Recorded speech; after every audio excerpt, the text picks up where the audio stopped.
اور مجھے کل پتا چلا وہ ہمارے عابد بھائی ہیں، بڑے ایکٹیو ہیں، انہوں نے بتایا کہ یہ یوز آصف کی جو قبر کا جو یہ ہے مرزا صاحب نے لکھا ہوا یہ جو لیا ہے کسی ناول سے لیا ہے، اور وہ شخص جو وہاں پہ دفن ہے وہ کسی بادشاہ کا، کسی امیر بادشاہ کا کوئی لائک امیر بیٹا ہے وہ۔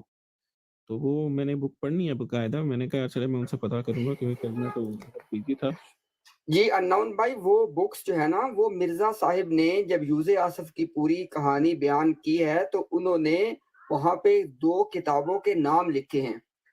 اس ٹاپک کے اوپر جو بھائی ہمارے جن کی سب سے اچھی ریسرچ ہے، جہاں سے ماشاءاللہ یہ بات پھر آگے فلوٹ ہوئی ہے، وہ شمس الدین بھائی ہیں ہمارے، ماشاءاللہ بہت اچھا کام کرتے ہیں ختم نبوت کے حوالے سے وہ بھی، اور انہوں نے باقاعدہ وہ کتابیں حاصل کی، اور یہی تو مسئلہ ہے سلیم میر اور عامر بھائی کے درمیان، یہی تو بات ہونی ہے۔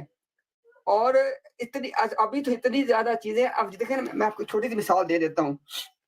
اب احمدیت جو ہے وہ لوگوں کو یہ بتاتی ہے، یا جو ہم قادیانی ان کو کہتے ہیں، ذرا وہ خود کو احمدی کہتے ہیں، کہ جناب یہ ہے جی کہ ہمارے عقیدہ یہ ہے کہ عیسیٰ علیہ السلام فوت ہو چکے ہیں، جو باقی ساری باتیں ہیں نا وہ سیکنڈری ہیں، وہ فروعات ہیں، جزیات ہیں، وہ عقیدے کا حصہ نہیں ہے۔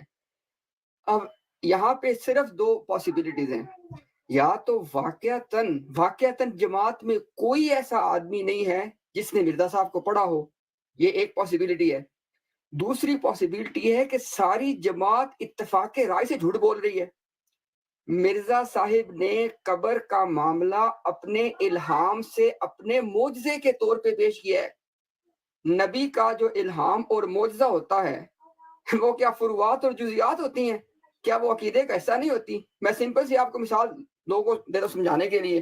ہم کہتے ہیں اللہ ایک ہے، اگر اس کی تفصیلات ہے کہ اللہ اپنی ذات میں یکتا ہیں، اللہ اپنی صفات میں یکتا ہیں، اللہ اپنی ربوبیت میں یکتا ہیں، اللہ اپنے معبود ہونے میں یکتا ہیں، تو یہ ساری اس کی تفصیلات ہیں۔ یہ ساری تفصیلات عقیدہ توحید کا حصہ ہیں۔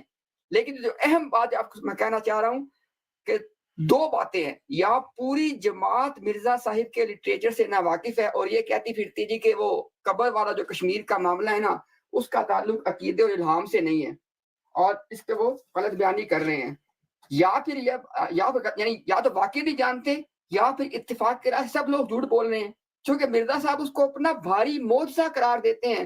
مرزا صاحب نے وہ جو قبر کے انکشاف کا معاملہ ہے نا اس کا آغاز کیا ریسرچ سے، لیکن اس کو اینڈ کیا جا کے الہام پہ۔